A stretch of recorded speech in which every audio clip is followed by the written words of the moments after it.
revisit and review the graphic organizer and the work that you completed on Tuesday. That was part 1 in these recorded lessons. And I went over pages 14 through 18 to discuss the main idea and supporting details. Now in this lesson today, we are going to continue with practicing questioning, and we're also going to add in one more component to this. So this is something we've really been working hard at for the last, I would say this will be our 3rd week now, because we started with animal senses and we spent 2 weeks on that, and now we're here on Wednesday. So this will be our 3rd week on practicing questioning. We started with those I wonder statements, and we also are recording our new learning. And again, we do that because as readers, it helps us to better understand all of this information that we're being given in these expository or nonfiction text. So we left off yesterday with our questioning right here on page 20, and today we're going to pick up here on page 21. So follow along. For today, we are not going to use our student response book because we've already used both pages to record our questioning. What you will need is a pencil and a sheet of notebook paper. And what you can do is just divide your notebook paper into 4 sections, and those are going to kind of represent my 4 post-it notes that I have here on the screen. And again, you will use this information later in the week to complete a discussion board post. So again, 4 sections, you can just divide it almost like a window into 4 equal parts. If you do not have those materials, you can pause this video and then return when you are ready to get started. Okay. So down in the corner, if you're viewing this video, you can expand the video and make it a full screen. I recommend doing that so that you can see the text as I'm reading and you can follow along. So we're here on page 21. Pit vipers and many other snakes that kill their prey with poisonous venom. When the snake bites, muscles squeeze the poison from special glands on either side of its head, behind the eye. Teeth called fangs inject the poison into the prey.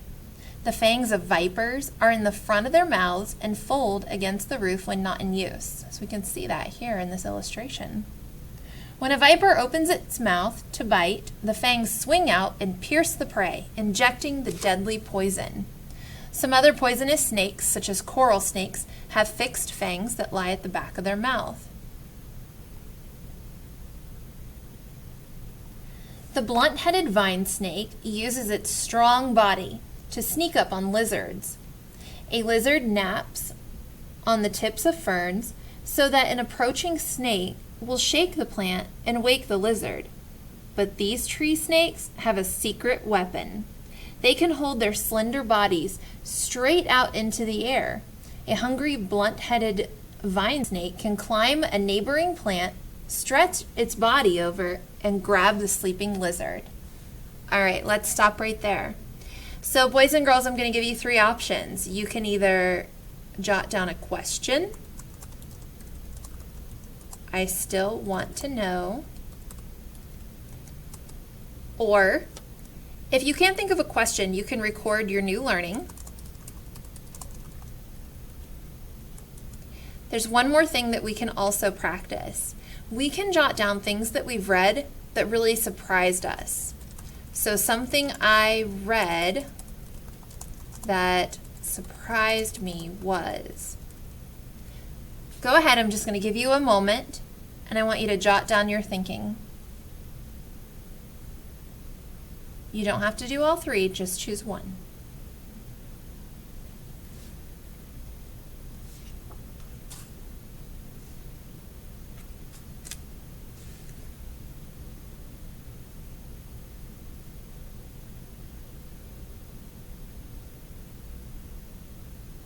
Okay, so we're wrapping up that thought. Again, if you need more time, you can pause the video. We're going to continue here on page 23. Pythons and boas are called constrictors. Their bite isn't poisonous. They kill instead by wrapping themselves around their prey and squeezing it so it can't breathe and its blood can't flow. Soon, the prey is dead. Then, the snake releases its hold and swallows the whole food. Or the food whole. Sorry about that. Let's continue. Oh, look at this illustration. It looks like, I'm not sure, but I think that's a snake's head and that's an alligator's body. How does a long, slender animal eat something bigger in diameter than itself? A snake's lower jaw bones can swing down and out around the body of its prey. By moving first one side of the upper jaw and then the other forward, the snake walks its mouth over the food until it enters the snake's throat and can be swallowed. We're going to stop right there. I want you to record your thinking, boys and girls. If you have a question, you can ask a question. If it's something that you learned or something that surprised you, go ahead, take a moment and jot down your thinking.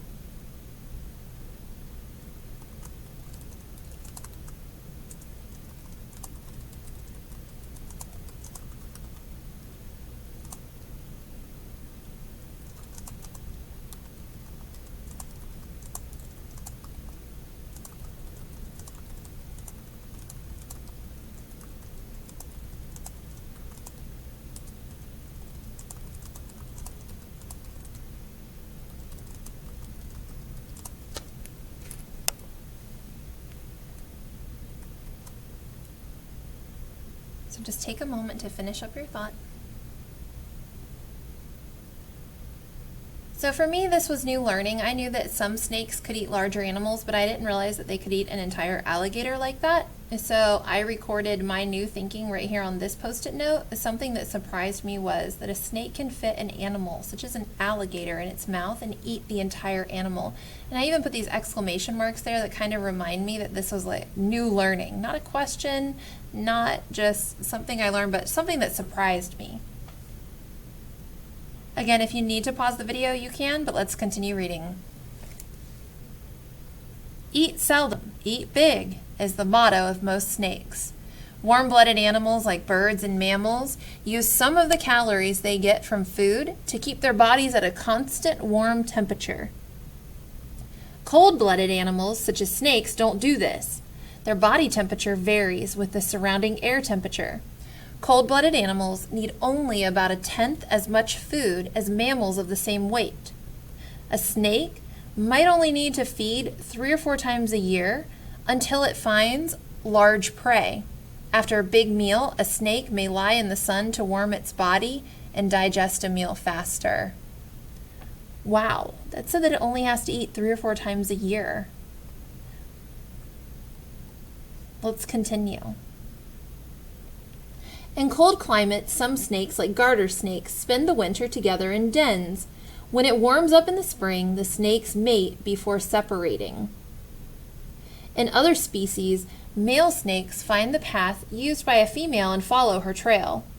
If 2 males find the same female, they might fight to see who is stronger. This battle is called a combat dance. Let's stop right there. You can either record a question, new learning, or something that surprised you.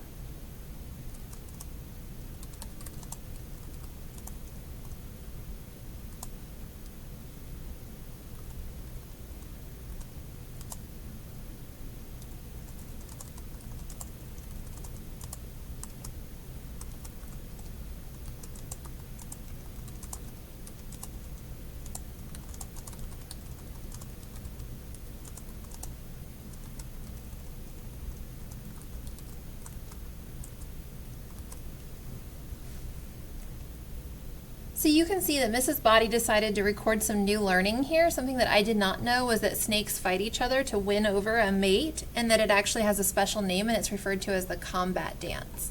So take a moment, finish your thinking.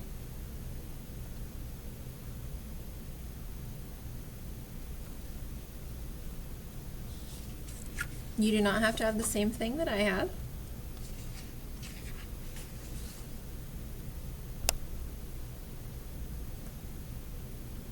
Okay, and let's continue. Most snakes lay eggs.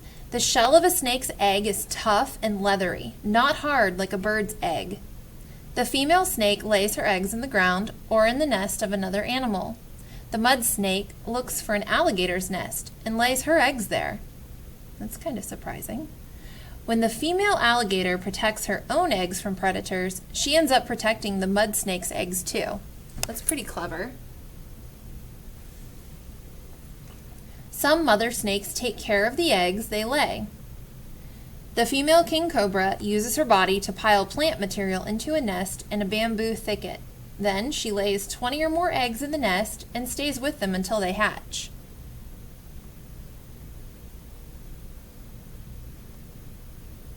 I'm going to move these out of the way so you can actually see. The young of some snakes grow inside the mother's body. While the babies are growing, the mother often spends time in the warmth of the sun. When her body is warm, the young snakes inside it grow faster. Whether they hatch from eggs or are born from their mother's body, young snakes can take care of themselves as soon as they enter the outside world. They know without being taught how to hide and how to hunt. Let's stop there. Take this opportunity to record your thinking, either a question you might still have, or new learning, or something that surprised you.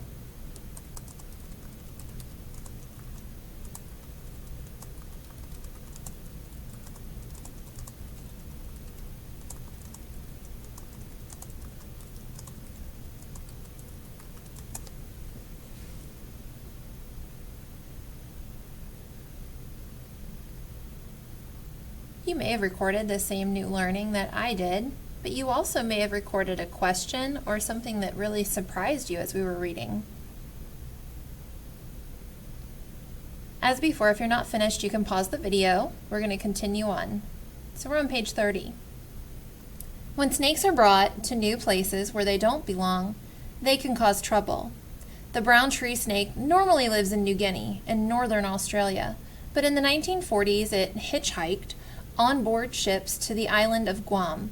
Guam had no native snakes. The birds there had no way of defending themselves against the brown tree snake. By the 1980s, Guam swarmed with snakes, but few forest birds remained on the island. The snakes had eaten them. Fruit bats and lizards were also disappearing fast.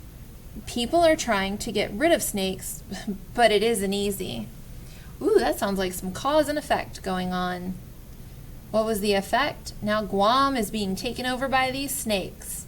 The cause? Because they made their way over here and they are not native to that island.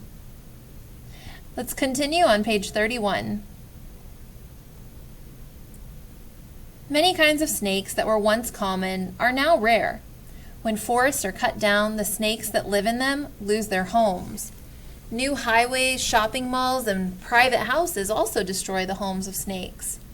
Some people don't like snakes. They don't understand that most snakes are harmless to people and can actually be helpful to humans by eating rats, mice, and other pests. Snakes themselves are also food for other wild animals. It is important to realize that all animals, including snakes, have a place in nature. Here's the last page, guys. If you want, you can pause this video and then zoom in on this page, or you can look at it in your copy of the text. But it just provides you with the scientific names of several different types of snakes. Great job recording your thinking today. Again, remember that readers don't just record questions, but sometimes new learning and even information that surprised us. Great job. After watching this video, now you will go back and Mrs. Body is going to refer to page 21 and talk more about the main idea and supporting details.